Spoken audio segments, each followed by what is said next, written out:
into homes and businesses of Globe in Miami, Arizona. Another round of heavy rain swamped the area later. Sunday saw rushing waters, mandatory evacuations, and flood closures. Now the town trying to put itself back together as hopefully things begin to dry on out. Joining us now is Paula Horn, the Deputy Director of Gila County Health and Emergency Management. Paula, thank you so much for joining us this afternoon. I really appreciate it. Good morning, Bob. Thank you for having us. It's good to see you. And I'll tell you, it was 2 rounds, one 2 weeks ago, and then you add to it, we had dying storm systems off the Pacific throw more rain at you. How are things looking right now out there? Actually, they're looking pretty good. Once the actual rain stops, it does dry up pretty quickly, as you know. And we have good weather, thank you, going forward. Right. And that is going to be extremely helpful for the cleanup.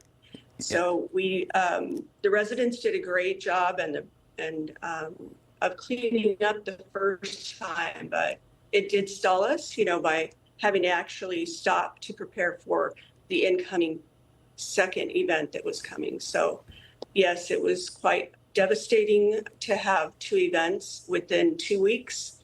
So I know that we are doing a good job with recovery. But we need that good weather, Bob.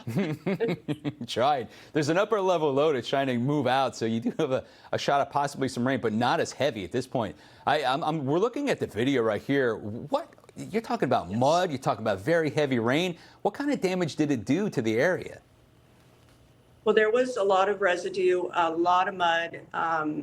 The second flooding, though, did not cause nearly as much, but the first event. The initial events caused lots of mud and lots of damage. They was carrying vehicles away.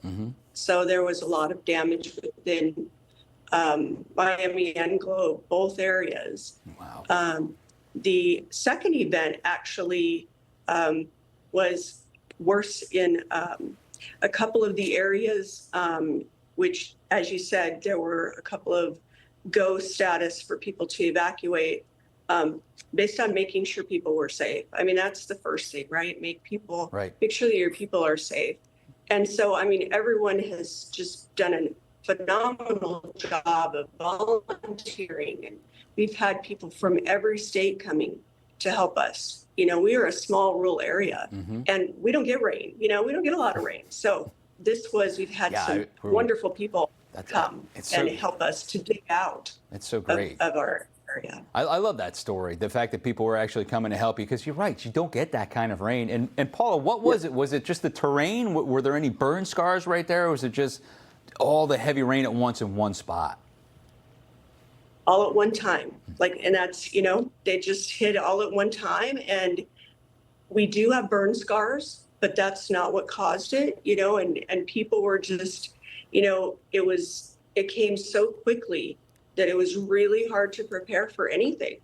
And now I think people are fearful. The second event came and it's terrifying to think, oh my gosh, what if it happens again? But I mean, there is a lot of debris, but there's plans for cleanup and people are resilient here. Yeah. They want to rebuild and recover. And so that, we're looking at how are we going to do that? Because a lot of these places, they don't have flood insurance. They weren't typically in a flood area. So people are going to need help, with donations. And there has been a lot of donations out there, and it's great to see so that our neighbors can pull together. So we do appreciate all of the donations and the volunteerism that we've seen so far. Thank you so much, Bob. Yeah, I was going to say real quickly, how can people help? How can they go online and donate? We do have the Globe Miami, United Fund of Globe Miami takes donations for this event, and also the Salvation Army. They're taking money to help not only the business, but, the homeowners, because there are some people that they're, completely out of their home now. Yeah, and you mentioned no flood insurance because you usually wouldn't need it right there north and east of Phoenix. Right. Paula, thank you so much for joining me and telling us your story this afternoon. It's great to see you, great to talk to you. Thank you so much, Bob. Yeah. Keep that good weather coming. I'm going to try.